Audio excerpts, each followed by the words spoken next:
We're back on day one of the 27th ASGCT Annual Meeting right outside the Baltimore Convention Center, which you can probably hear. I'm Lynnea Olivarez, incoming chair of ASGCT's Communications Committee. Our next guest in our mini podcast series, Soundbites of the ASGCT Annual Meeting, is Dr. David Segal, a professor at the UC Davis School of Medicine in the Department of Biochemistry and Molecular Medicine. David is a co-chair of the New Technologies of Gene Targeting and Gene Correction oral abstract session here at the meeting, and we're catching up with him right before his session kicks off. Welcome, David. My first question for you is from new non-viral modalities to new applications of RNA systems and even AI. There's a lot of ground being covered in this session. And so give us some context. Are there any common denominators you're seeing across the new research being presented today? Well, hi, it's very happy to be with you this morning. There's a lot of different new technologies that are coming online that you can see here, and it looks like in these sessions, it's hard to say, like when you're talking about new technologies, like what is it, the new technology?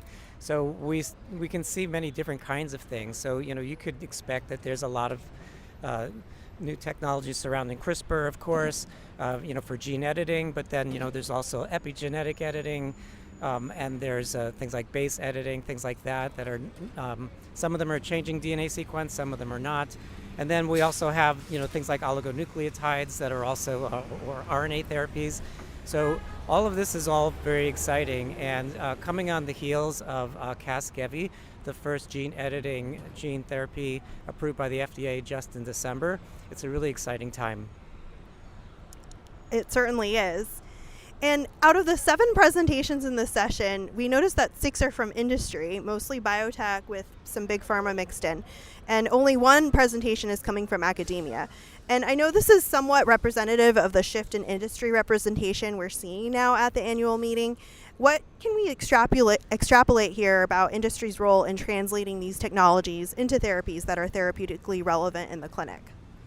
Well, I guess I would say on that observation that a lot of the students that we're training in academia are finding jobs in industry. And so I think the really good message in that is that this industry is flourishing. And we really need that because, there's lots of genetic disease out there that we need to try to treat. Some of it is, very, very big diseases like cancer, and CAR T therapy is always a big star of the ASGCT with a lot of new technologies and new advances going on in CAR T therapy, all the way down to rare diseases, diseases that most people have never heard of.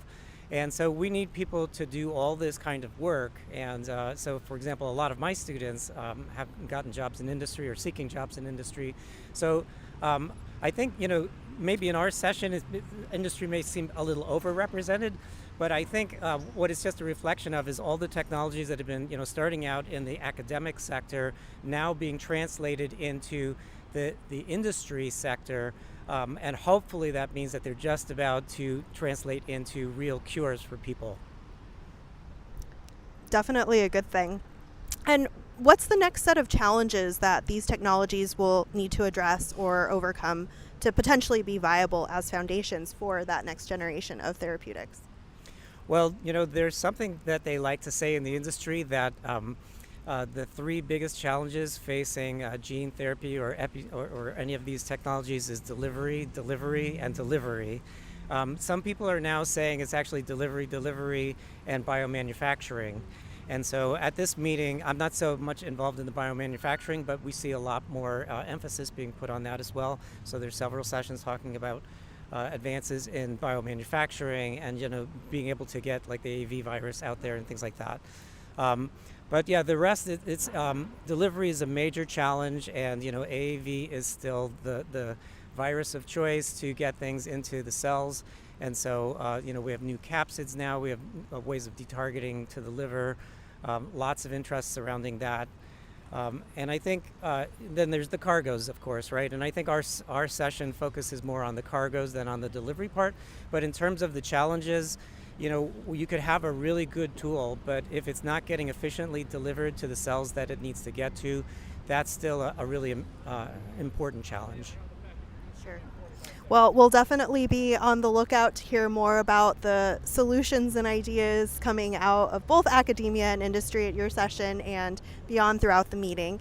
So thank you, David. And if you're registered for the annual meeting but missed the session, you can watch it on demand on the ASGCT Events app.